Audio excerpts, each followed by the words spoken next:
certainly our medication in our trial is one of the first real randomized placebo-controlled trials that's been done with a synthetic cannabinoid. I think this area is really going to take off in the next few years. In Canada, medicinal marijuana is becoming increasingly more available, and I think it's important that instead of first looking at a whole mixture of a whole bunch of molecules, that we understand the system better by, as I said, looking at different examples of full agonists and mixtures of medications that we can also dose and have a good idea of what the dose is. So I think that's what's important in this particular group.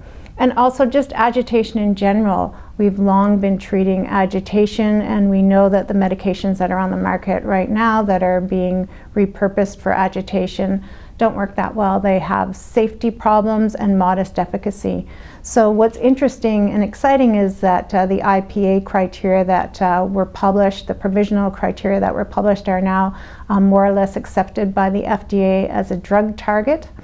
So we now have criteria that we can use to define agitation, and in particular, this definition in our trials showed that it picked out people who would respond to drug therapy. So it was picking out people with moderate to severe agitation, and it worked in people with advanced Alzheimer's disease.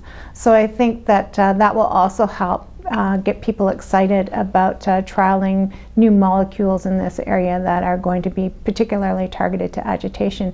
And we do have, examples of pimavanserin, and we have the example of dextromethorphan mixed with quinidine. So finally, again, we're having new molecules come out in this area, and brexpiprazole has also looked at agitation in Alzheimer's disease.